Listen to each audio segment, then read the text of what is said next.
আসমান জমিন সৃষ্টির 50,000 বছর পূর্বে, 50,000 বছর পূর্বে সাত আসমানের ঊর্ধ্বে লৌহে মাহফুজে তাকদীরের মধ্যে আল্লাহ তাআলা তার কুদরতি কলম দিয়ে এই সমস্ত সৃষ্টির সমস্ত তাকদীর, রিজিক, সমস্ত বরাদ্দ আল্লাহ তাআলা লিখে ফেলেছে। হ্যাঁ, আমি কোন লোকমা খাবার খাবো, কতটুকু খাবো, প্রত্যেকটা নির্ধারিত। আমার খাবারের মাঝখানে এক লোকমা ভাত, আমার বাচ্চা ঠিকই দেখা গেছে ও আয়সা এক লোকমা ভাত বাবার প্লেটের থেকে মুখে নিয়ে সে চলে যায়, বাকি ভাতটা বাবা খায়। বোঝা গেল ওই এক লোকমা খাবার তার বাচ্চার রিজিক। ফলে আল্লাহ তাআলা তারটা তাকে দিয়ে দিছে, বাবারটা বাবাকে দিয়ে দিছে। আজকে দুপুরবেলা আমি বাসায়, আমার ছোট মেয়ে আছে 4.5 বছর বয়স। এখন আজকে ছোট দুপুরেও আম খাইতেছি, কাইটা আমি কাইটা দিতেছি, আমিও খাইতেছি, আমার মেয়েও আমার সাথে বসে বসে খাইতেছে। এখন আগের একটা বড়া আমের ওই খাইছে, কারণ এরপরের বড়া আমি ওই বলছে এটা আব্বু আপনি এটা খান, তো আমি মুখে নিছি বড়াটা, তো এক সাইডে দিয়ে আমি একটু কামড় দিছি, ওই আবার কইতেছে ওই খাইব, তো আমি আবার ওটা আর হাতে দিয়ে দিছি। তাইলে বোঝা গেল যে আমের এই বড়াটার মধ্যে এক সাইডের একটু কোনা আমার রিজিক, ওইটুকু খাওয়া শেষ হইতেই বাচ্চা এটা নিয়ে নিছে। মানে আল্লাহ তাআলাই কুদরতি ভাবে তার রিজিক তাকে পৌঁছে। তাহলে আমরা কেউ জানি না, আমি নিছি আমি খামু, কিন্তু আসমানওয়ালা জানে এটা আমার না। কুল্লুম ফি কিতাবিম মুবিন, আল্লাহ তাআলা বলেন সব আমি লিখে রেখেছি, ফয়সালা করে রাখছি।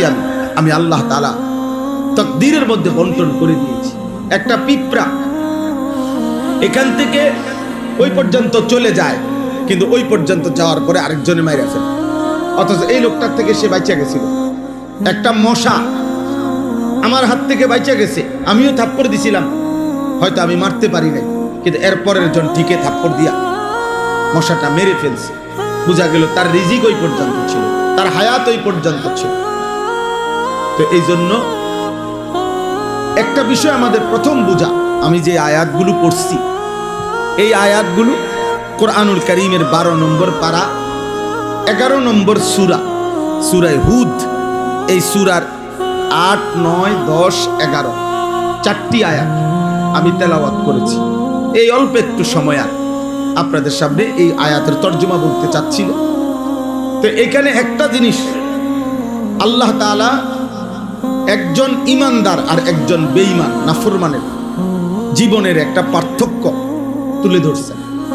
ইমানদারের জীবন কেমন হয় আর বেঈমান নাফরমান পাপীর জীবন কেমন হয়, আল্লাহ তাআলা এটা বুঝাইছেন এইখানে এই 4 আয়াত। এই একটু মনোযোগ দিয়ে শুনেন, তাইলেই বুঝবেন যে আমার জীবন আপনার জীবন কেমন চলতেছে। এখানে আল্লাহ তাআলা এটা বুঝাইছেন আমাদের জীবনের 2টা অংশ। আমাদের জীবনে কখনো সুখ আসে, আমাদের জীবনে কখনো দুঃখ আসে। সুখ এবং দুঃখ এই দুইয়ের সংমিশ্রণেই আমাদের জীবন। এটা একদম অটোমেটিকলি আল্লাহর কুদরতি ফয়সালা যে দুনিয়ার হায়াতে একেবারে পূর্ণ হায়াত সুখ এটাও মিলবে না, আবার পূর্ণ হায়াত দুঃখ এটাও কি হবে না, হবে না।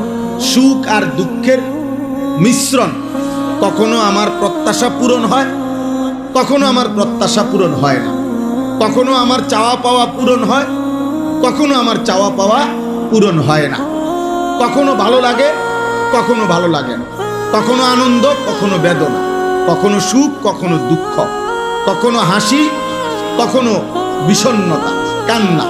তো এর মাঝেই আমাদের জীবন, এর মধ্যেই জিন্দেগি। তো আল্লাহ তাআলা বলেন একজন বেঈমান, একজন নাফরমানের জীবন কেমন? নাফরমানের জীবন হলো যখনই সে অনেক দিন আরামে ছিল, যখনই তার উপরে কোনো বিপদ, মুসিবত, পেরেশানি সুখের পরে আসে, সাথে সাথে সে 2টা কাজ করে। 1 নাম্বার হলো হতাশ হয়ে পড়ে, 2 নাম্বার হলো আল্লাহ তাআলার অকৃতজ্ঞতা জ্ঞাপন, অকৃতজ্ঞ, আল্লাহ তাআলার নাফরমানি করে, আল্লাহ তাআলার নাফরমানি করে। আবার যখন একটি নির্দিষ্ট সময় পরে তার দুঃখ পেরেশানি দূর হয়ে যায়, সুখ স্বাচ্ছন্দ্য সচ্ছলতা আবার ফিরে আসে, তো আবার পুনরায় এবার বলে একটা পেরেশানিতে আসিলাম, একটা বিপদে আসিলাম, বিপদ আপদ সব কাইটা গেছে, হ্যাঁ এখন আর কোনো সমস্যা নেই, এখন আর কোনো সমস্যা নেই। এবার সে অহংকারী হয়ে যায়, এবার সে গর্বকারী হয়ে যায়, এবার আনন্দে আত্মহারা হইয়া আবার নাফরমানির মধ্যে লিপ্ত থাকে। আগের মুসিবতের সময়ও আল্লাহকে স্মরণ করে নাই, এখন সুখের সময়ও আল্লাহকে কি করে নাই, স্মরণ করে নাই। প্রতিবারই ভুলে যায় আল্লাহকে, প্রতিবারই মনে পড়ে না আল্লাহকে। আল্লাহ তাআলা বলেন, এর বিপরীতে যেই লোক ইমানদার, যেই লোক মুমিন, যেই লোক আল্লাহ চিনে, আখিরাত চিনে, যেই লোক, তো আল্লাহ তাআলা বলেন তার উভয় অবস্থাতে সে সবর করে। তার জীবন হলো যখনই আমার বিপদ কিংবা দুঃখ আসবে, ইমানদার মাত্রই সে সবর করে, সে বিশ্বাস করে, সে বুঝে যে যে আল্লাহ আমাকে সুখ দিয়েছেন ওই আল্লাহ আমাকে দুঃখ দিয়েছেন, আবার সেই আল্লাহ আমার এই দুঃখ দূর করে আবার আমার জীবনে কি আনবেন, সুখ আনবেন। অর্থাৎ সে সবর করে, সে সবর করে। দুঃখে সে আল্লাহর উপর থেকে ভরসা হারায় না, সুখে সে আল্লাহ তাআলার অকৃতজ্ঞতা, নাফরমানি আর পাপ অবাধ্যতা করে না, বরং উভয় অবস্থাতে সে সবরের মাধ্যমে, আমলের মাধ্যমে সে তার জীবন পরিচালিত করে। দুঃখেও আল্লাহকে ডাকে, সুখেও আল্লাহকে ডাকে, আনন্দেও আল্লাহকে ডাকে, বেদনাতেও আল্লাহকে ডাকে। সর্বাবস্থায় আল্লাহ তাআলা বলেন, আমি ওয়াদা দিলাম আমার এমন ইমানদার বান্দার পুরা জিন্দেগীর গুনাহ আমি মাফ করে দেব এবং শ্রেষ্ঠতম বিনিময় জান্নাত তাকে দিয়ে দেব, জান্নাত তাকে দিয়ে দেব। আর ওই যে নাফরমান, যেই নাফরমান প্রতিনিয়ত সে মনে করে হায়াত আল্লাহকে ভুলে যায়, যে এই বেঈমান, এই নাফরমান, এই পাপীর জীবন হইল সে সারাক্ষণ সুখ কামনা করে। তার কথা হইল 24 ঘন্টা পুরা হায়াত সুখ, আনন্দ, উল্লাস আমার প্রাপ্য, আমার প্রাপ্য এটা। এজন্য যখনই বিপদগ্রস্ত হয়, পেরেশানিতে পড়ে, অভাবে পড়ে, দুঃখ এবং যন্ত্রণায় পড়ে, তখনই সে হতাশ হয়ে পড়ে। সবে তো ঠিক আছিল, কি থেকে কি হইল, হ্যাঁ আমার কপালে নি এত গজব, আমার কপালে নি এত মুসিবত, আরে খোদা আর বুঝি মানুষ দেখলা না, এই ইত্যাদি ইত্যাদি। অর্থাৎ হতাশ হয়ে গেছে, আল্লাহর নাফরমানি করে ফেলছে। আল্লাহর নাম, আল্লাহর প্রতি যাহা গত এতদিন যাবৎ সুখে ছিলাম, আমি এতদিন সুস্থ ছিলাম, সেটা আমার আল্লাহ দিছেন, আজ মুসিবত আমার আল্লাহই দিছেন। তো আমার মনে রাখা দরকার ছিল কাকে? আল্লাহকে। আল্লাহকে অপেক্ষা করা দরকার ছিল আল্লাহর রহমতের, আশা করা দরকার ছিল আল্লাহর রহমতের। আল্লাহ বলেন বেঈমান এটা করতে পারে না, নাফরমান এটা করতে পারে না। নাফরমান দুঃখে হতাশ হয়ে যায়, সুখে অহংকারী হয়ে যায়। নাফরমান দুঃখে আল্লাহকে ভুলে যায়, আর সুখে আত্ম অহমিকায়, খুশি আর আনন্দে আর ফুর্তিতে আল্লাহর নাফরমানি। আজকে যুবক ছেলেগুলো নামাজ পড়ে না কেন? সুস্থ যে সে, হ্যাঁ 24 ঘন্টা দিবানিশি মোবাইলে অস্থির ছবি নর্তকী দেখে কেন? সুস্থ যে সে, তার যৌবনের চাহিদা আল্লাহ তাআলা যে এখনো ঠিক রাখছেন, আল্লাহ যে এখনো ঠিক রাখছেন। আবার যখন বিপদে পড়ে অসংখ্য অসংখ্য নাফরমান হতাশ হইয়া এমনও আছে এক পর্যায়ে আত্মহত্যা করে, আত্মহত্যা করে। অর্থাৎ এত দুঃখ, এত বেদনা, এত অস্থিরতা আর সহ্য হয় না, আর সহ্য হয় না। তাইলে উভয়টাই নাফরমানির কারণ। না তো ইমানদার যদি হইতো, সে সুখের সময়ও আল্লাহকে মনে রাখতো, দুঃখের সময়ও কাকে মনে রাখতো? আল্লাহকে। হযরত আইয়ুব আলাইহিস সালাম, আমরা জানি ওনার নাম একজন নবী ছিলেন। আল্লাহ কোরআনুল কারীমে ওনার নাম উল্লেখ করছে, নি'মাল আবদু। আল্লাহ বলছে আমার বান্দাদের মধ্য থেকে বড় উত্তম বান্দা আইয়ুব। আইয়ুব কেন? কিতাবের মধ্যে আছে 12 বছর কিংবা 18 বছর তিনি রোগাক্রান্ত ছিলেন। দুইটা বর্ণনা, হয় 12 বছর নয়তো 18 বছর। তো 12 বছর কিংবা 18 বছর একটানা রোগাক্রান্ত, মারাত্মক অসুস্থ ছিলেন, শারীরিকভাবে ভীষণ রোগ ছিল ওনার। তো 18 বছর পরে বা 12 বছর পরে আল্লাহ তাআলা ওনাকে সুস্থ করে দিয়েছেন। সুবহানাল্লাহ। সুস্থ হওয়ার পরে হযরত আইয়ুব আলাইহিস সালাম কিতাবে আছে একদিন আল্লাহকে জিজ্ঞেস করছিলেন যে আয় আল্লাহ, গত 18 বছর 12 বছর বা 18 বছর আপনি আমাকে এই যে দুঃখ কষ্ট পেরেশানিতে অসুখে আর রোগে কেন রাখলেন? আমার এমনি জানার ইচ্ছা আপনার কাছে, আপনি আমারে অসুস্থ বানায় রাখলেন কেন এত লম্বা সময়? আপনি কেন করলেন? তো আল্লাহ তাআলা বললেন, আইয়ুব শোনো, অসুস্থ হওয়ার আগে 70 বছর তুমি সুখে ছিলা, সুস্থ ছিলা। আমি আল্লাহ তাআলা তখনও দেখছি এই সুস্থ থাকার 70 বছরে তুমি আমাকে ডাকছো, আমার বন্দিগি আমার আনুগত্য তুমি করেছ, আমার কোনো অভিযোগ নাই তোমার ব্যাপারে। কিন্তু আমি আল্লাহ তাআলা এরপরেও 18 বছর তোমাকে দুঃখ আর সুখে বিপদে আর মুসিবতে পরীক্ষা করছি।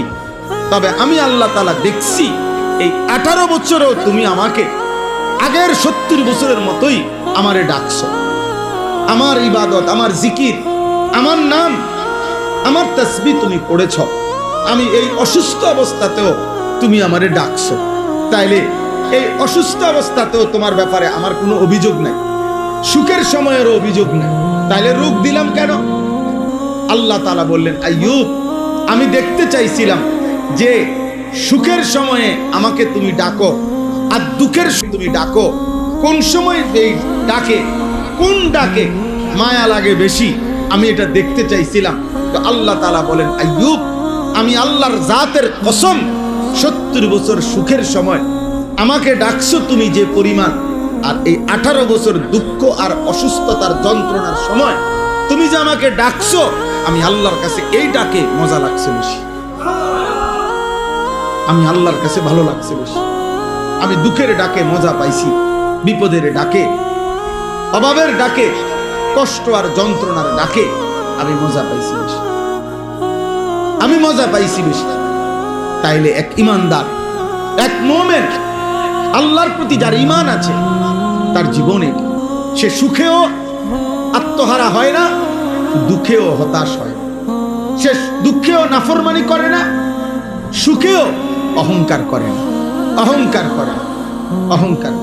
এজন্য প্রিয় ভাই আমার, বাবা আমার, এই অল্প কয়েকজন মানুষ আপনাদেরকে বলি, আমাকেও বলি, এইখানে আল্লাহ তাআলা শিখাইছেন এটা, ওয়ালা ইন আখারনা আনহুমুল আযাবা ইলা উম্মাতিন মাদুদা লা ইয়াকুলুন্না মা ইয়াহবিসু।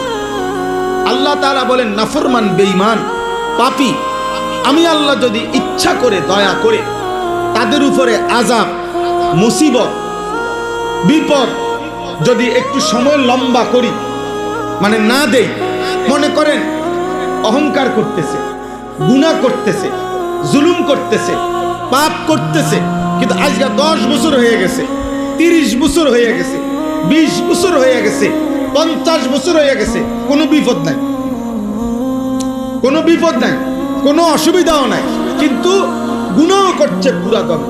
আল্লাহ বলেন, যদি আমি ইচ্ছা করে কোনো মানুষের উপরে, কোনো জাতির উপরে আমার আযাব দীর্ঘায়িত করি, মানে দিচ্ছি না, অনেক দিন ধরে লম্বা করে রাখি, তো আল্লাহ তাআলা বলেন, লা ইয়াকুলুন্না মা ইয়াহবিসু। বেঈমান, নাফরমানরা তখন ইমানদারদেরকে, নবীদেরকে বিদ্রুপ করে, যে কই কই বলে না, নাফরমানি করলে, চুরি করলে, ডাকাতি করলে, জিনা করলে, ব্যভিচার করলে, নামাজ না পড়লে বলে না আযাব আসবে, তো আযাব কো মা ইয়াহবিসু, কিসে আযাব আটকাইয়া রাখলো? এই মিয়া, তাফসীরের মধ্যে আছে আবু তালেব, আরে আবু লাহাব যখন আল্লাহ তাআলা কোরআনুল কারীমের মধ্যে বলছে, আবু লাহাব তাব্বাত ইয়াদা আবি লাহাব, তোর হাত ধ্বংস হয়ে গেল এবং তুমি নিজেও ধ্বংস হয়ে গেলা। এরপরে আবু লাহাব চূড়ান্ত, এটা তো আল্লাহ বলে রাখছে, কিন্তু আল্লাহ তাআলা যেদিন তাকে চূড়ান্ত আযাব দিছে, ওই আযাবের আগ পর্যন্ত এই বেঈমান প্রত্যেক দিন সকালবেলা ঘুম থেকে উঠেই নবীজির সাহাবাদের কাছে যাইতো। সাহাবাদের কাছে গিয়েই বলতে, এই আবু বকর, ওমর, এদিকে এই দেখো কই কেন, কোনো অসুবিধা আছে নি? দেখো বুঝেন নাই? এই তোমাকে আল্লাহ না কইলো আমার কি আদ বলে খাইয়া লেবো, ধ্বংস করে লেবো, কই কি আমার আদি সব ঠিক মতো আছে। এই অহংকার। আল্লাহ তাআলা বলেন, নাফরমান এমন হয় যে আমি যদি আযাবটাকে একটু দেরি করছি, দিচ্ছি না ইচ্ছা করে, তো তারা বলে মা ইয়াহবিসু, আল্লাহর আযাব কিসে আটকায় রাখলো? কই আল্লাহ, কই আযাব, কই আযাব আসে না কেন? এখানে এই সূরার মধ্যে আছে প্রত্যেক যত জাতিকে, আশ্চর্য হবেন, প্রত্যেক জাতি নাফরমান পাপী ব্যক্তি জাতিকে আযাবের আগে ওই ব্যক্তি ওই জাতি বারবার নবীদের কাছে বলতো, ফাতিনা বিমা তাইদুনা ইন কুনতা মিনাস সাদিকিন। হে নবী হুদ, লূত, শুআইব, সালেহ, এরকম নবীদের নাম বলতো, তুমি যে বলছো আমাদের উপরে আল্লাহর আযাব আসবে, যদি তোমার কথা সত্য হয়ে থাকে তো আনো আযাব, ফাতিনা, আযাব নিয়ে আসো। কই আযাব, কই আযাব, কই? এই প্রত্যেক জালেম, প্রত্যেক পাপী ধ্বংস হওয়ার আগে এই পরিমাণ অহংকার করে, অহংকারের সময় সে মনে করে তার জীবনে আর সুখ আসবে, দুঃখ আসবে না, তার জীবনে আর মুসিবত আসবে না, তার উপরে কোনো মুসিবত আসবে না, তার উপরে কোনো আযাব আসবে না, সে মনে করে, সে অহংকার করে। আল্লাহ তাআলা বলেন, আলা ইয়াউমা ইয়াতিহিম, হে নবী বলে দেন, হে নাফরমান, যেদিন সত্য সত্য আল্লাহর আযাব এসেই যাবে, লাইসা মাসরুফান আনহুম, সেদিন এই পৃথিবীর কারো আর ক্ষমতা থাকবে না সেই আযাবকে প্রতিহত, সেই আযাবকে আর প্রতিহত করার ক্ষমতা থাকবে না। হ্যাঁ, কোরআনুল কারীমের মধ্যে আল্লাহ তাআলা বলেন, ইন্না আযাবা রাব্বিকা লাওয়াকি লাইসা লাহু মিন দাফি', নিশ্চয় আল্লাহর আযাব আসবেই আসবে, লাইসা লাহু দাফি', আল্লাহ বলেন আল্লাহর আযাব যেদিন আসবেই সেদিন আর কেউ থাকবে না যে তাকে প্রতিহত করবে। লিল কাফিরিনা লাইসা লাহু দাফি', আল্লাহ বলে বেঈমান পাপী কাফের নাফরমানের জন্য আমার আযাব আসবেই আসবে, লাইসা লাহু দাফি', ওই আযাব প্রতিহত করার কেউ থাকবে। ফিরআউনের উপরে যখন আযাব আসছে তো এবার আর কেউ ঠেকাইতে পারছে? নমরুদের উপরে যখন আযাব আসছে তো এবার আর কেউ ঠেকাইতে পারছে? কারুনের উপরে যখন আযাব আসছে তো এবার আর কেউ ঠেকাইতে পারছে? নূহ আলাইহিস সালামের কওমকে যখন আল্লাহ তাআলা পানিতে ডুবাইয়া ফেলছে, এবার আর কেউ থামাইতে পারছে? হ্যাঁ, হযরতে শুআইব আলাইহিস সালাম, সালেহ আলাইহিস সালাম, হুদ আলাইহিস সালাম, লূত আলাইহিস সালাম, উনাদের কওমকে আল্লাহ তাআলা আযাব দিয়ে ধ্বংস করছেন। কোরআনে আল্লাহ বলেন, এই সূরাতে আছে, ফাআসবাহু ফি দারিহিম জাসিমিন, এই নাফরমান জাতি তারা প্রত্যেকে তাদের ঘরের মধ্যে উপুর হইয়া ময়রা পড়েছিল। একটা কোলের বাচ্চা, দুধের বাচ্চা, পেটের বাচ্চা, একটা নারী, একটা পুরুষ আল্লাহর আযাব থেকে বাঁচে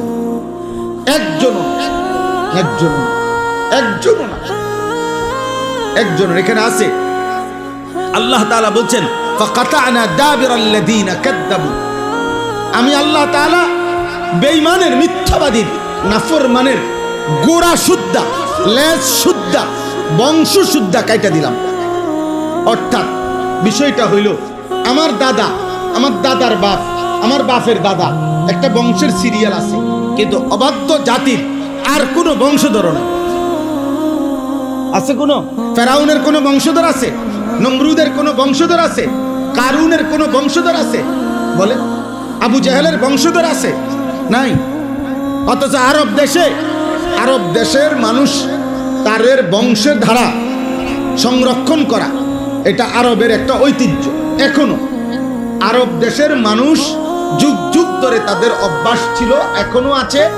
তারা তাদের পূর্বপুরুষের বংশের ধারা এটা লিখিত রাখে, তাদের কাছে ডকুমেন্টস আছে। তাদের 32 পুরুষ আগে কে ছিল নাম এটা তারা বলতে পারে। 30 পুরুষ আগে, মনে করেন আজ থেকে 500 বছর আগে, 700 বছর আগে তাদের পূর্বপুরুষ কে ছিলেন তারা এটা বলতে পারে, এখনো বলতে পারে তারা। কিন্তু আবু জেহেল, আবু লাহাব এইসব বেঈমানের বংশধারা আর পৃথিবীতে নেই। ইন্না শানিআকা হুয়াল আবতার। আল্লাহ বলছে, বন্ধু নিশ্চয়ই যারা আপনার নিন্দা করে, আপনি রাসূলকে বিদ্রুপ করে, আমি আল্লাহ বললাম একদিন তারাই নির্বংশ হবে। আবতার মানে নির্বংশ। নবীজির ছেলেরা যখন সবাই মারা গেছে, তখন মক্কার কাফেররা বলছিল মুহাম্মদের একটা ছেলেও বাঁচে নাই, অতএব যার ফুট বাঁচে না তারে আটখুরা কয়, নির্বংশ কয়। হ্যাঁ, আর কি কয়? হ্যাঁ, আবতার গ্রাম্য ভাষায় বলে। তো এই তারা বলতে লাগলো যে মুহাম্মদের আর বংশ নির্বংশ। আল্লাহ তাআলা বলছে, না বন্ধু, আপনার বংশ নির্বংশ না, বরং বেঈমানের বংশই নির্বংশ। নাফরমানের বংশই মূলত কি হবে? নির্বংশ। তো আল্লাহ তাআলা এখানে বলেন, ওয়াহাকা বিহিম মা কানু বিহি ইস্তাহজিউন, যেই আযাব নিয়ে ঠাট্টা করতেছিল নাফরমানরা, একদিন ওই আযাবই তাদের সকলকে ঘিরে ধরবে। ওয়াহাকা মানে হলো ঘিরে ধরবে, ঘিরে ধরবে, একদিন ঘিরে ধরবে। সেদিন ওই আযাব থেকে নেতা কিংবা কর্মী, বড় কিংবা ছোট, পুরুষ কিংবা নারী, জওয়ান কিংবা বৃদ্ধ, কেউ আর বাঁচবে, কেউ আর বাঁচবে না। এরপর আল্লাহ বলেন, ওয়ালা ইন আযাকনাল ইনসানা মিন্না রাহমাতান সুম্মা নাযা'না মিনহু। এই আল্লাহ বলেন নাফরমান পাপী মানুষের অভ্যাস কেমন। আল্লাহ বলেন, দীর্ঘদিন যাবত আমি তাকে দয়া মায়া করতেছিলাম, খাওয়াইতেছি, পড়াইতেছি, রিজিক দিচ্ছি, সব ঠিক দিতেছি, কিন্তু যখনই সুম্মা নাযা'না মিনহু, আমি যদি তার থেকে ওই সুখ, শান্তি, নিরাপত্তা কিছুদিনের জন্য ছিনায় নেই, বিরত রাখি, তো ইন্নাহু লায়াউসুন কাফুর, সাথে সাথে সে আমি আল্লাহর থেকে হতাশ হয়ে যায়, আমি আল্লাহর নাফরমানি শুরু করি, নাফরমানি শুরু। আরে ফেরেশানির তো মিয়া শেষ নাই, কি আল্লাহরে ডাকি, ফেরেশানির শেষ নাই। বুঝেন? একজন হয়তো দিনদার কইছে যে আল্লাহরে ডাকো, আরে থুত মিয়া, আপনার গো হুজুর আর কোনো কাম নাই, বইয়া বইয়া এই সব সময় আমার এত বড় বিপদ যায়, এবার কয় আল্লাহরে ডাক। নাউজুবিল্লাহ, মানে কি? হতাশ, মাথা চোখে মুখে আন্দার দেখে, একেবারেই এলোমেলো হয়ে গেছে, সাজানো মনে হয় যেন সব। এখানে আছে কোরআনে সূরা কাহফের মধ্যে এক অহংকারী বাগান মালিক, সে আল্লাহকে ডাকতো না, শিরিক করতো আল্লাহর সাথে। তো তার প্রতিবেশী ছিল একজন গরিব ইমানদার মানুষ, একদম গরিব। তো এই গরিব লোকটাকে প্রত্যেক দিন এই অহংকারী বাগান মালিকটা বিকালে সন্ধ্যায় বিদ্রুপ করতো, বুজুর্গ কি খবর, খুব তো আল্লাহরে ডাকো, হ্যাঁ তুমি দেখারে বুজুর্গির ভাবলো ইমানদার, কই এ পয়রা তো রইলে এমনি, এই অভাবে তো পয়রা রইলাম, কিচ্ছুই তো নাই, হ্যাঁ প্রতিদিন এভাবে বলতো।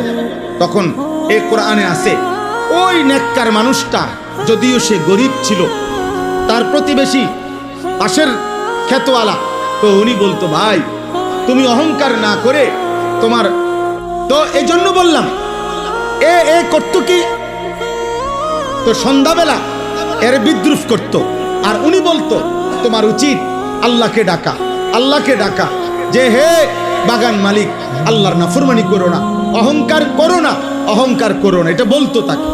তো কোরআনে আছে একদিন এরকম বিদ্রুপ করতে করতে বলে বিদ্রুপ করে সে ঘরে গেছে গা, ওই এই অহংকারী বাগান মালিকটা, নাফরমানটা গিয়া রাত্রিবেলা ঘুমাইছে, ভোরবেলা নিজের বাগানে আবার আসছে, পরের দিন ভোরবেলা।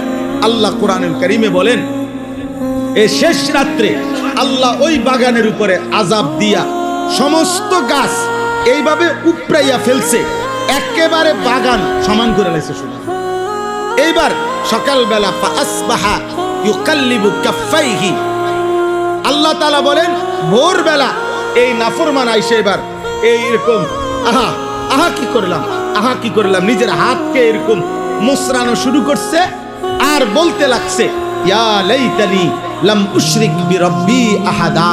আহা আহা আমার মন্দ কপাল, আমি যদি আল্লাহর সাথে শিরিক না করতাম, বরং যদি আল্লাহকে ডাকতাম,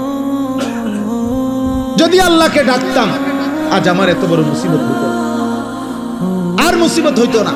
তো আল্লাহ তাআলা বলেন, এই বান্দা যখন সুখে থাকে তখন অহংকারী হয়ে যায়, বান্দা যখন দুঃখে থাকে হতাশ হয়ে আমি আল্লাহকে ভুলে যাই।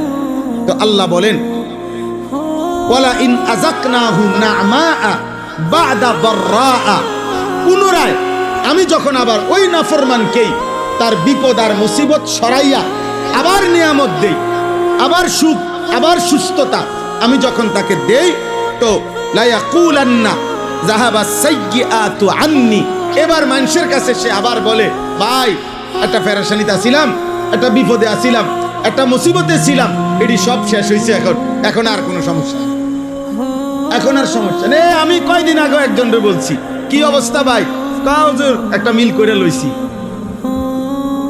বুঝেন নাই, মানে কয়দিন ধরে নি খাইছে, হ্যাঁ কয়দিন ধরে নি খাইয়া এরপরে এখন আবার যারা দৌড়াইছে তার লগে একটা বাইল করে লইছে। এর যে যা বুঝেন বুঝেন, বুঝেন না কথাটা? হ্যাঁ আমি একজনকে বললাম যে ভাই মাশাআল্লাহ, হ্যাঁ আগে দেখছি আমনে থাকতেন পিছে, উনি থাকতো আগে, অন শুধু লোকটা মানে একটু আগ পিছাইছে আর কি, অন উনি আগে ইনি পিছে, এরকম। অর্থাৎ জালেম আরেক জালেম খুঁজে নেয়, পাপী আরেক পাপীকে কি করে নেয়, তালাশ করে নেয়।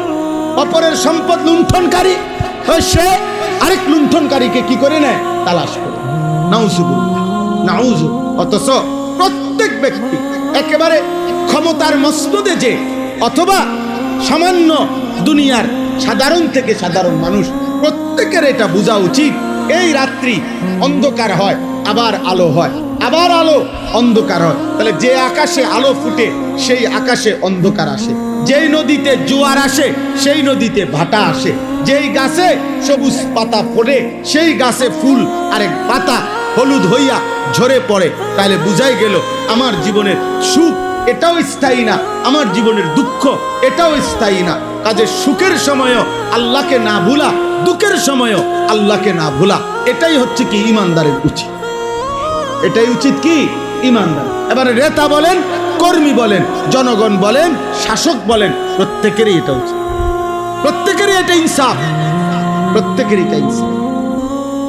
তো আল্লাহ তাআলা বলেন, লা ইয়াকুলান্না যাহাবা সাইয়্যাতু আন্নি, আমার মুসিবত চলে গেছে, যখনই বিপদ চলে যায় বলে, ইন্নাহু লা ফারিহুন ফাখুর, আল্লাহ বলেন নিশ্চয় এবার সে উল্লাসিত হয়। অর্থাৎ যখন একটু সম্পদ আছে, ভোগ বিলাসিতায় মত্ত, বুড়া মিয়া গত 30 বছর ধরে কষ্ট করছে, এখন যখন ফুদ বিদেশ গিয়া টাকা পয়সার একটা মিল হইছে, এখন বাড়িঘর করে বাহ নাটক দেখে, সিনেমা দেখে, টেলিভিশন দেখে, খেলা দেখে, এখন পুতের বউ বেপর্দা, মেয়ে বেপর্দা, না উনি এখন পয়সার একটা ভাব দেখাইতেছে, এখন উনি বুঝাইতেছে আমার টাকা হইছে, আমার টাকা হইছে। এবার সে আনন্দে উল্লাসিত, আর হইল ফাকুর, অহংকারী, অহংকারী, অহংকারী। আল্লাহ তাআলা বলেন এই আচরণ বেঈমানের আচরণ। তাহলে দুঃখে আল্লাহকে ভুলে হতাশ হওয়া এটাও বেঈমানের আচরণ, সুখে আল্লাহকে ভুলে অহংকার করা এটাও কার আচরণ? কথা বলেন না, বেঈমানের আচরণ। এবার মুমিনের আচরণ কি? আল্লাহ তাআলা বলেন এই শেষ আয়াত, ইল্লাল্লাযীনা সাবারু, কিন্তু আমার যেই সকল বান্দা সব অবস্থায় সবর করে। সবর করার মূল অর্থ হইল আল্লাহর হুকুমের উপরে টিকে থাকা। আমরা স্বাভাবিকভাবে সবর বলতে বুঝি ধৈর্য ধরা, এটাও অর্থ ঠিক আছে, কিন্তু তাফসীরের ভাষায়, আরবি ভাষার মূল অর্থ হলো সবরের, তাফসীরের ভাষায়, পরিভাষায় আল্লাহ তাআলার হুকুমের উপরে মজবুত থাকা, এটাকে বলে সবর। অর্থাৎ আল্লাহর হুকুমের উপরে আমি গুনাহও করব না, আল্লাহর আদেশও আমি কি ছাড়ব না, এটাকে বলে সবর। তো আল্লাহ বলেন ইল্লাল্লাযীনা সাবারু, দুঃখে কিংবা সুখে উভয় অবস্থাতে যে সবর করে, যে মজবুত হয়ে থাকে, দৃঢ় থাকে, ওয়া আমিলুস সালিহাত, আর জীবনভর নেক আমল করতে থাকে, উলাইকা লাহুম মাগফিরাতুম ওয়া আজরুন কাবীর, আমি আল্লাহ ওয়াদা দিলাম আমি তাদের জিন্দেগীর গুনাহ মাফ করে দেব এবং মহা বিনিময় জান্নাত দিয়ে দেব। এই 4 আয়াতের অর্থ শেষ, তরজমা শেষ।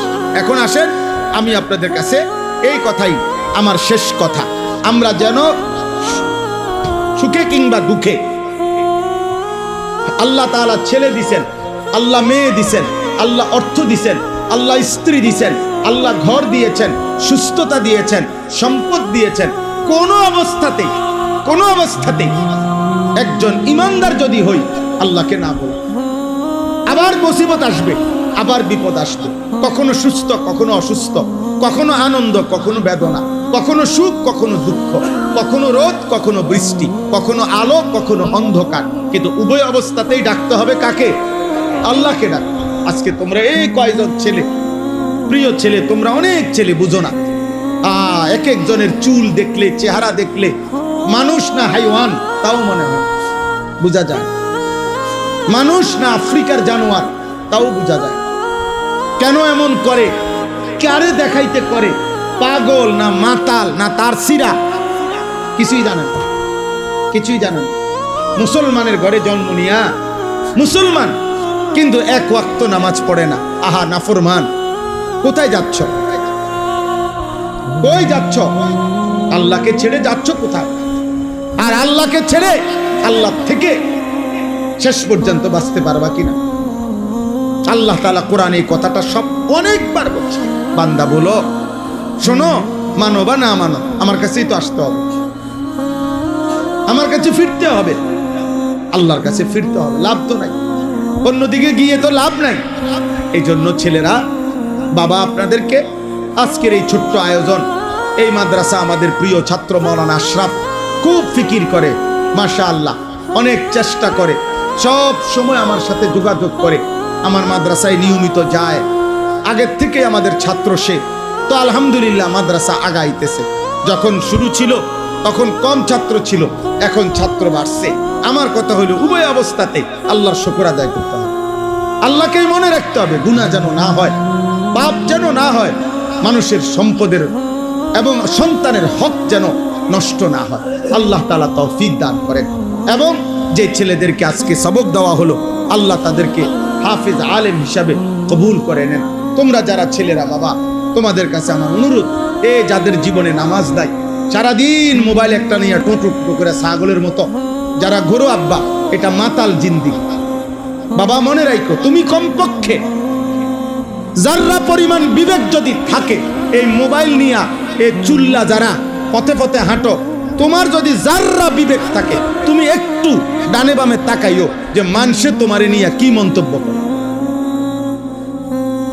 মানুষ তোমার, অথবা তুমি আড়ালে গোপনে একটু জিগাইও বা শুইনো, মানুষে তোমারে কি ভাবে, মানুষ তাকে কি ভাবে। বাবা মা কি মনে করে? আপন সন্তান নিয়ে বাপ পর্যন্ত বিরক্ত, আপন সন্তান নিয়ে মা পর্যন্ত গুনাহ তারে, পাপ, নারী, ছবি, মোবাইলের অস্থির দৃশ্য তার এমন কুত্তা বানাইছে, এই কুত্তার ভয়ে এখন মা পর্যন্ত পেরেশান, বাবা পর্যন্ত পেরেশান। বাবে মার কাছে বলে, তারে যেমনে পারো বাইতে বাইর করো, বাইতে বাইর করো, কোন সময় কি কইরা বইয়ে, মান সম্মান সব তো এমনি গেছে গেছে, আরো ডুবাইব, বাইর করো, তারে আলগা করো। আফসোসের ব্যাপার বাবা, এই জীবন লানতের জীবন, অভিশপ্ত জীবন, যে জীবনে তোমার এই সমাজ, আখেরাত তো নাই। আরে বেটা নাফরমান, আখেরাত তো নাই, দুনিয়াও তো তোরে কেউ পছন্দ, তোর দিকে তো ফিরা, বেনামাজির দিকে কেউ থুতুও মারে না, থুতুও মারে না। বলে না কত বড় জনেরে, কত জনেরে আপনার মানুষে পাপি, অথচ মানুষের স্যালুট দেয় না, না টাকাকে স্যালুট দেয়, মানুষকে দেয় না। টাকাকে, ক্ষমতাকে স্যালুট দেয়। টাকা না থাকলে, ক্ষমতা না থাকলে এই লোকের আবার 2 পয়সার মূল্য থাকে। তাহলে ওইটা তো টাকারে না দিল স্যালুট, মানুষকে কই দিল? পাপীকে মানুষ ঘৃণাই করে, নাফরমানকে মানুষ ঘৃণাই করে। চরিত্রহীনকে মানুষ ঘৃণাই করে। এজন্য আল্লাহর নাফরমানি না কর। আর দুঃখ কিংবা সুখ, আনন্দ কিংবা বেদনা, সব অবস্থায় কাকে মনে রাখা? আল্লাহকে মনে রাখা, আল্লাহর ইবাদত করতে থাকা, আল্লাহর বন্দেগী করতে থাকা। আল্লাহ তাআলা আমাদেরকে তৌফিক দান করেন। আজকের এই ইসলাহি মজলিস, মাদ্রাসার সব আয়োজন আল্লাহ যেন কবুল করে, আমিন। আপনারা বেশি বেশি দোয়া করবেন, আমরাও দোয়া করি। যে কয়জন বাবা ভাই আসছেন, জায়গা দেওয়া গেছে না ঠিক মতো, ছেলেরা বাবা তোমরাও নামাজ পড়ো আব্বা, মুসলমান হও। ওই দেখেন ব্যস্ত মোবাইল নিয়ে, মানে একটা মিনিট শয়তান নীরবে থাকতে দেয়। এটাই আমার আফসুস। আহা বাবা হাসো না, ছেলেদেরকে বলি আফসুস আব্বা, বড় মারাত্মক। এই মোবাইল তোমাদেরকে শেষ পাগল বানায় গেল। একটা মিনিট তারে স্বস্তিতে থাকতে দেয়। রাত নাই, দিন নাই, সকাল নাই, দুপুর নাই, মা বাবা, ইজ্জত সম্মান, বংশ কিচ্ছু নাই। ছেলেকে সারা দিন এই মোবাইলটা লইয়া গেল। এটাই জীবন, রাত দিন বলা। কে মা, কে বাবা, কি বংশ, কি ইজ্জত, কি সম্মান, না কিচ্ছু বোঝে। এই অল্প অল্প মাদ্রাসা, কিছু পড়ালেখা, কিছু কোরআন সুন্নাহর বাতি যদি না থাকতো তো পুরা সমাজ জাহিলিয়াত অন্ধকার হয়ে যাইতো আব্বা। আল্লাহর কুদরতে এই জন্য মাদ্রাসার পরিমাণ এত বাড়ছে। আগে এত গলি গলি, কোনায় কোনায় এত মাদ্রাসা ছিল না। আমরাও তো ছোটবেলায় পড়ালেখা করছি। 30 বছর আগে, 20 বছর আগে, 25 বছর আগে আমরাও তো পড়ালেখা করছি। এত প্রতিষ্ঠান ছিল না। এখন গুনার মাত্রা যেহেতু বেড়ে গেছে, আল্লাহ তাআলা আল্লাহর দ্বীন হেফাজতের ব্যবস্থাও আল্লাহ বাড়ায় দিয়েছে। হ্যাঁ, বাস্তবতা এটা। নাহলে এত মাদ্রাসা কেন? জায়গায় মাদ্রাসা, ঢাকা শহরে বিল্ডিং এ মাদ্রাসা। মূল কারণ এটা, নাফরমানির মাত্রা বেড়ে যাওয়াতে আল্লাহ তাআলা তার দ্বীন হেফাজতের মাত্রাও কি করে দিছে?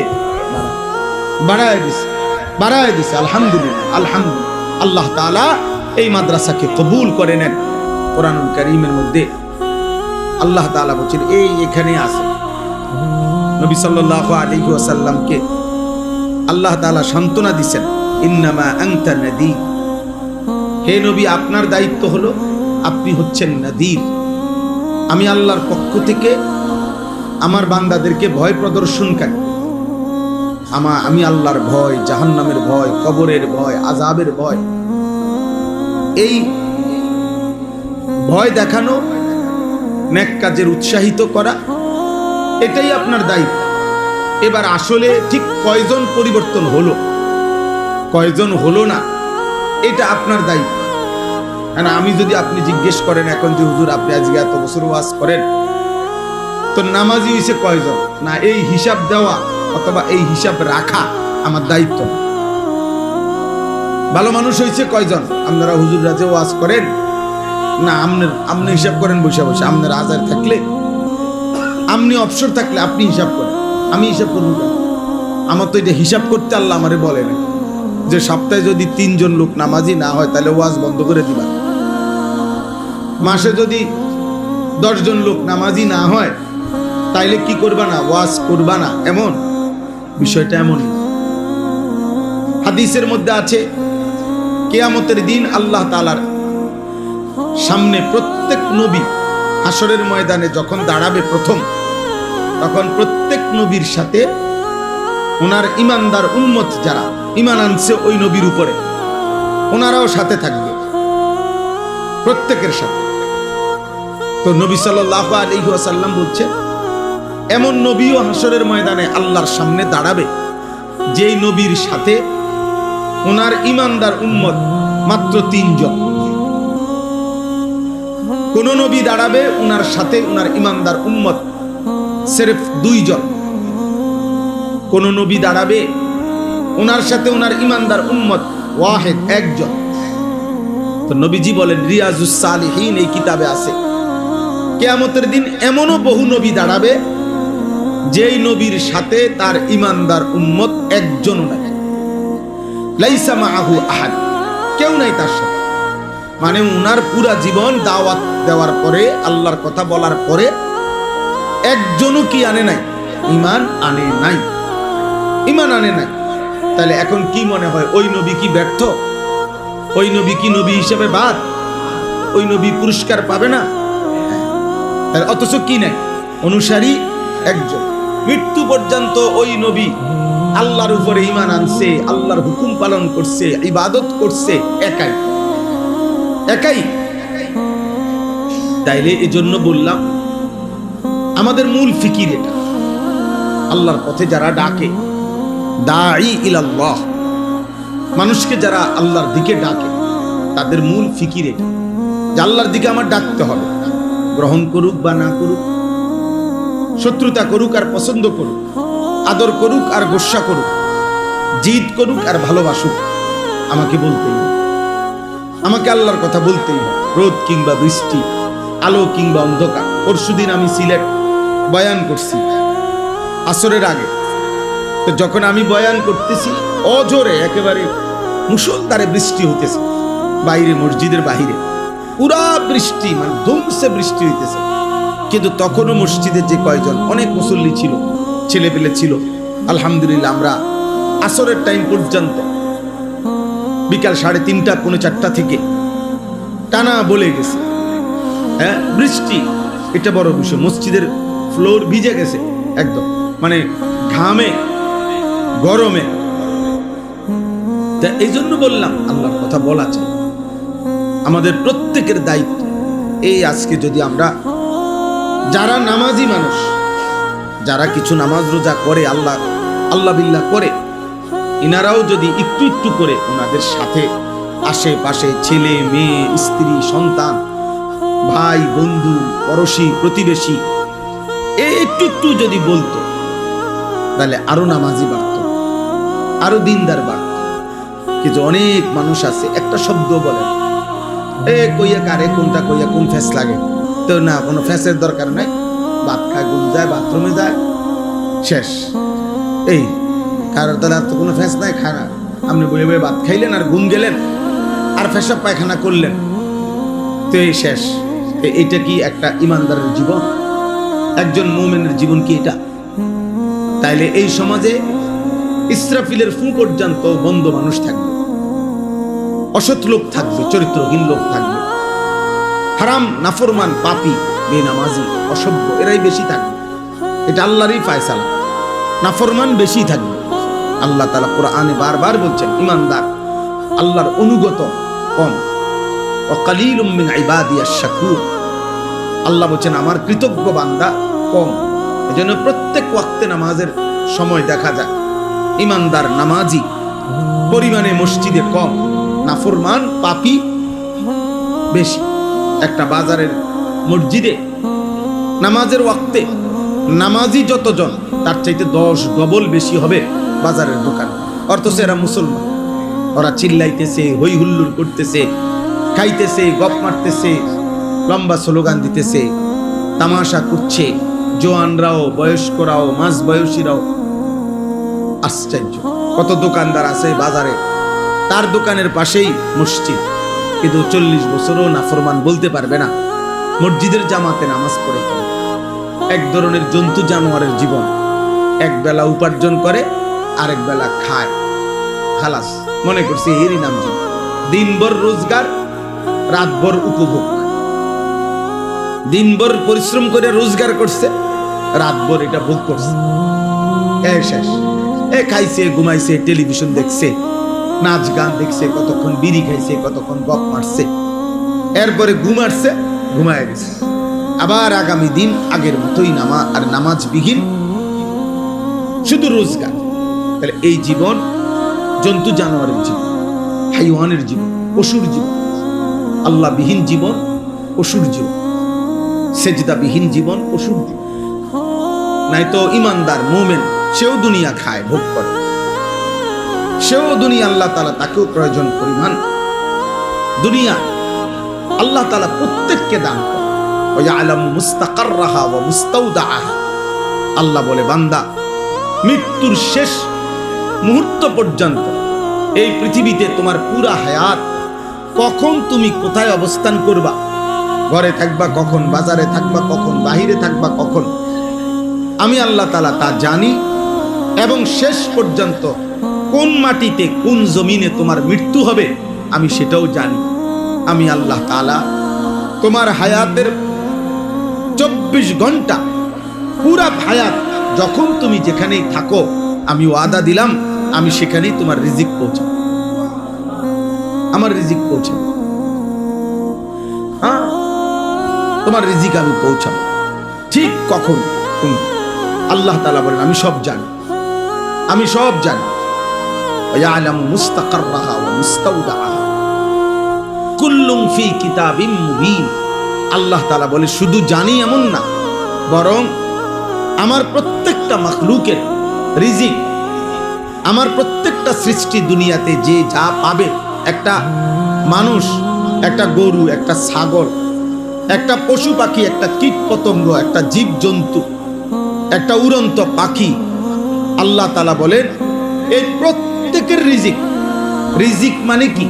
রিজিক মানে ভাত না, রিজিক মানে তরকারি না, রিজিক মানে হলো এক মানুষ তার দুনিয়ার হায়াতে আল্লাহর পক্ষ থেকে যা কিছু পায় সবটাকেই বলে রিজিক। সব কিছুই রিজিক। এই চন্দ্র, সূর্য, আলো, বাতাস, রোদ, বৃষ্টি, ক্ষেত, ফসল, আয়, উপার্জন, স্ত্রী, সন্তান, ছেলে মেয়ে, সুখ, শান্তি, হাসি, কান্না, সবকিছু রিজিক, সব আল্লাহর পক্ষ থেকে। আমার জীবনে আল্লাহর পক্ষ থেকে যা দুনিয়ার হায়াতে সবই রিজিক। এখন আল্লাহর পক্ষ থেকে না এমন কিছু আসেনি কারো জানা মতে? আমাদের জীবনের কোনো একটা সেকেন্ডে এমন কি আছে যেটা আমাদের আল্লাহর পক্ষ থেকে না? এটা কি আছে? কোনো কিছু এরকম না। জীবনের সব কিছুই আল্লাহর পক্ষ থেকে।